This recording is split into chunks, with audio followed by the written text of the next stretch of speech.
నమస్కారం సార్. ఆంధ్రప్రదేశ్ రాజకీయాలు. అక్కడ ఒక విజయం, 100 తప్పులు అనేటటువంటి ఒక మాట వినిపిస్తోంది. ఏమిటి సార్ ఇది? ఇది ఒక విజయం అంటే తెలుగుదేశం, జనసేన కూటమిగా ఏర్పడినాయి. ఆహా! ఆ కూటమి విజయానికి 100 తప్పులు జగన్మోహన్ రెడ్డి గారు చేశారు కాబట్టి ఈ కూటమి విజయం సునాయాసంగా జరిగిపోతుంది అనేది అక్కడ ప్రజలలో వస్తున్న నానుడి. ఇప్పుడు ఆ 100 తప్పులు జగన్మోహన్ రెడ్డి గారు ఏమేం తప్పులు చేశారు అనేది కొన్ని సిరీస్గా విశ్లేషించుకుందాం. 100 తప్పులను మనం ఇప్పుడు చెప్పాలి అని అంటే ఏకదాటిగా ఒకే దాంట్లో కుదరదు కాబట్టి 3 తప్పుల్ని ఒక్కొక్క రోజు ఒక వీడియోలో మనం ప్రజలకి వివరిద్దాం. ప్రధానంగా జగన్మోహన్ రెడ్డి గారు అధికారంలోకి 2019లో అప్రహిత విజయం సాధించి అధికారంలోకి వచ్చిన తర్వాత చేసిన మొదటి తప్పు ప్రజావేదికని కూల్చడం. ప్రజావేదికని కూల్చడం తోటి అది 5 కోట్ల రూపాయల సుమారు ఖర్చుతో ప్రజావేదిక అంటే అక్కడికి ముఖ్యమంత్రి వస్తాడు. ముఖ్యమంత్రి వచ్చి ప్రజల దగ్గర వినతి పత్రాలు తీసుకోవటం కానీ, వాళ్ళని వినటం కానీ, అడ్రస్ చేయటం కానీ, సమావేశాలు కానీ ఇలాంటివి జరుగుతాయి. అది ప్రభుత్వ భూమి. అనధికార భూమి అయినా అది ప్రభుత్వ భూమే కదా. అది ప్రభుత్వ భూమిలో ప్రభుత్వం కట్టించుకున్నది. ఇప్పుడు అనధికారంగా కట్టారు. ప్రభుత్వానికి ఇంకా అనుమతి లేదు. అవును, కరెక్ట్. ప్రభుత్వమే కట్టించుకుంది. ఏదేమైనా లేకపోతే అది సరిచేసి ఒక జీవో ద్వారా ఇంకోటి ఇచ్చి దాన్ని సరి చేసుకొని వాడుకుని ఉంటే ఇంకా కొంచెం మెరుగైన. అంటే ఆంధ్రప్రదేశ్ ప్రజలు చాలా చైతన్యవంతులండి, విజ్ఞానవంతులు. సరైన సమయంలో వాళ్ళు ప్రజావేదికని కూల్చడం, అది జగన్మోహన్ రెడ్డి గారు ఐఏఎస్ ఆఫీసర్లను అందరినీ ఆ మీటింగ్లో ఇక్కడి నుంచే ప్రక్షాళన నాతోటే మొదలవుతుంది. ప్రభుత్వం చేసిన తప్పుని ప్రభుత్వం కలుసుకోవాలి, నేనున్న నుంచున్న కొమ్మని నేనే నరుక్కోవాలి, పక్కన నరకూడదు అని చెప్పి ఆయన దాన్ని నిర్మించిన దాన్ని 5 కోట్ల రూపాయలు ఒకే రోజు. ఇప్పటికీ కూడా అది బాధాకరంగా ఆ డెబ్రిస్ కూడా ఇంకా క్లీన్ చేయలేదండి. రోల్ మోడల్ లాగా దారెమ్మడి పోయే వాళ్ళందరికీ కూడా అంటే అలాంటి పరిస్థితులు, బాధాకరమైన సిచ్యువేషన్. ఏదైనా ప్రజావేదిక కూలటంతో మొదటి తప్పు మొదలైంది. మామూలు జనరల్గా ఎలా ఉంటుందంటే ఒక ఓల్డ్ స్ట్రక్చర్ ఏదన్నా ఉంది, ఎందుకు కూలుస్తున్నాం, ఉండనివ్వరాదా, అది ఎవరో ఒకరికి ఆశ్రయం ఇస్తుంది అని అంటాం. ఒక చెట్టు ఉంది, చెట్టు గబాలను ఎందుకురా చెట్టు కొడుతున్నావు, ఏమొచ్చింది, ఉండని అనే మాట సహజంగా ఆయాసితంగా వచ్చేమో. ఇక్కడ అలాంటివన్నీ కూడా జగన్మోహన్ రెడ్డి గారికి మొదటి తప్పుగా అది ఆంధ్రప్రదేశ్ ప్రజల మనసులో నిలిచిపోయిందండి. ఇక రెండవది అన్నా క్యాంటీన్. అన్నా క్యాంటీన్లు అనేవి, అన్న అంటే ఆయన వాళ్ళు తెలుగుదేశం పార్టీ వాళ్ళందరూ కూడా నందమూరి తారక రామారావు గారిని అన్న అని చెప్పి అంటే తెలుగు వాళ్ళందరూ అన్న అన్న అని చెప్పి అనటం ఒక అలవాటుగా మారిపోయింది. అలవాటుతోటి ఆయన పేరు మీద క్యాంటీన్, అన్నా క్యాంటీను అంటూ ఉచితంగా సబ్సిడైజ్డ్ ఫుడ్ అంటే అది ఉపయోగకరమైన పని, దానివల్ల ఎవరికి నష్టమేం లేదు. కాకపోతే ఏంటంటే ఇవి అక్కడ ఉండాలి అని అంటే స్టేషనరీగా ఒక 100 SFT ప్లేస్లో ఒక గుడారం లాంటిది, అది ప్రభుత్వ స్థలాలు ఎక్కడైనా రోడ్డు పక్కన అవే పెట్టాలి. మరి అలాంటివి పెడితే వాటికి పర్మిషన్లు లేవని అవన్నీ అన్నా క్యాంటీన్లని అన్నింటినీ రాష్ట్ర వ్యాప్తంగా ఆయన మూసేయించడం జరిగింది. పోనీ వైఎస్ఆర్ గారి పేరు మీద ఆయన పెట్టినట్టయితే ఇంకా బాగుండేది. అది జరగలేదు. ఇప్పుడు అది ఔత్సాహికులు అప్రయతమైన మెజారిటీతో వైఎస్ఆర్సీపీ వచ్చింది కాబట్టి పేదలకు పనికొచ్చే ఏ విధమైన కానీ ఒక తిండి పెట్టే కార్యక్రమమే కాబట్టి ఒక 5 రూపాయలు 10 రూపాయలు పెడితే ఫుడ్ వస్తుంది, టిఫిన్ వస్తుంది అని అంటే తప్పకుండా అందరూ కూడా వాటి పట్ల మొగ్గు చూపిస్తారండి.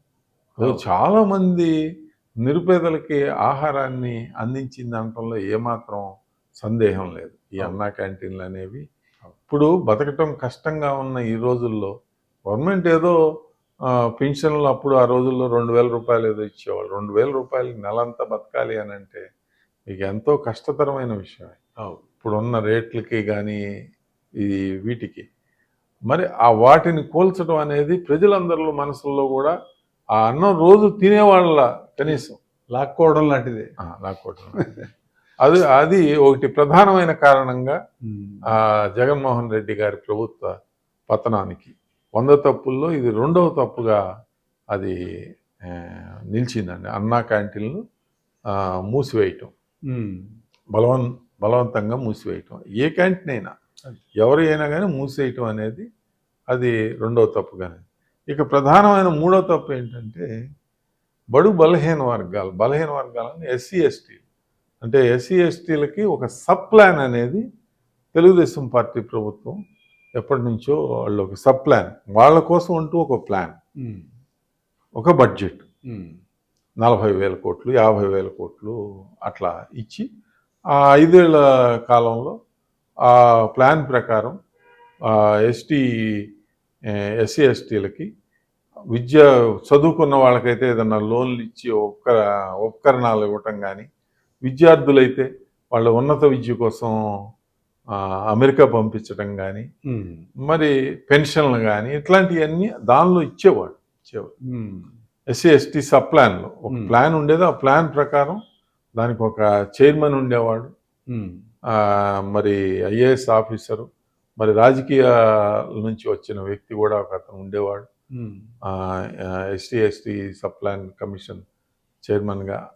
వాళ్ళిద్దరూ కోఆర్డినేట్ చేసుకుని దాన్ని అమలు పరుస్తాను. మెంబర్స్ కూడా ఉండేవాళ్ళు, దాదాపు క్యాబినెట్ ర్యాంకు ఉన్న పదవులు. వాటిని జగన్మోహన్ రెడ్డి గారి హయాంలో వాళ్ళు చెప్తుంది ఏంటంటే మేము ఎస్టీ సబ్ ప్లాన్ని మేము ఎక్స్టెండ్ చేస్తున్నాము ఇంకొక 10 ఏళ్ళు, కానీ మేము 47,000 కోట్ల రూపాయల ఖర్చు పెట్టామని చెప్తున్నారు. వాళ్ళు ఏం చేశారంటే నవరత్నాలు అని చెప్పి ఒక పథకాలున్నాయి. ఇప్పుడు కాంగ్రెస్ పార్టీ రీసెంట్గా గెలిచినప్పుడు అభయహస్తం అని 6 ప్రధానమైన హామీలు ఇచ్చింది. ఇప్పుడు చంద్రబాబు నాయుడు గారు షణ్ముఖ వ్యూహం అని జనసేనగా, మరి 6 అని చెప్పాము చంద్రబాబు నాయుడు గారు, వాళ్ళు 6-6-12 హామీలు ఇస్తున్నారు. అలాగే జగన్మోహన్ రెడ్డి గారు అధికారంలోకి రావడానికి నవరత్నాలు అనేవి ఆ ప్రామిస్లు చాలా ముఖ్యమైనవి. అంటే వైఎస్ఆర్ ఆసరా, వైఎస్ఆర్ చేయూత, ఇట్లా పథకాలు ఉన్నాయి వాళ్ళవి. అమ్మఒడి, వైఎస్ఆర్ పెన్షన్ కానుక, ఇప్పుడు పెన్షన్ ఇస్తారండి, అమ్మఒడి ఇస్తారు, అది ప్రతి తల్లికి కొంత డబ్బు ఇస్తున్నారు. ఈ డబ్బు వాళ్ళు ఏం చేశారంటే ఎస్టీ ఎస్టీల్లో లబ్ధిదారులకి ఎస్సీ ఎస్టీ సబ్ ప్లాన్ ద్వారా ఇచ్చినట్టు చూపిస్తారు. ఆసరా పెన్షన్ ఇస్తున్నారు, ఆ పెన్షన్ని ఎస్సీ ఎస్టీలకి పెన్షన్ వస్తే అది సబ్ ప్లాన్లో వచ్చినట్టు మీకు అర్థమైంది.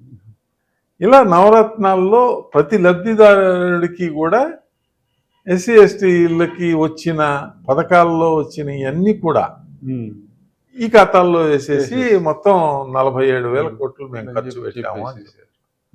ఇది చదువుకున్న ఎస్సీ ఎస్టీలకి అందరికీ కూడా ఇది చాలా అసంబద్ధమైన చర్య తెలిసిపోయింది. మాకు ఏ విధమైన అవకాశాలు మాకు లేకుండా పోయినాయి. మాకు కొంత నిధులు ఇచ్చి మమ్మల్ని పెరగమని చెప్పాలి. గవర్నమెంట్ ఇచ్చేది అది సపరేట్, అది ఎక్స్ట్రా. మీరు ఇచ్చే చేయూత మీరు ఇవ్వండి, కానీ మాకంటూ కొంత ఒక block SC ST sub plan ప్రకారం ఈ నిధులు మాకు కేటాయిస్తే మాకు వస్తాయి అని చెప్పి ఆశ ఉంటుంది అనేది ఎస్సీ ఎస్టీల్లో బలంగా నాటుకుపోయింది. అది ప్రధానమైన రాబోయే రోజుల్లో అంటే ఈ వర్గాల ఎస్సీ ఎస్టీలే జగన్మోహన్ రెడ్డి గారికి బాగా చేయూతనిచ్చి గెలుపు కారణమైన వర్గాలు. ఈ కారణమైన వర్గాలే రాబోయే రోజుల్లో ఆయన ఓటమికి కారణం కాబోతా ఉన్నాయి.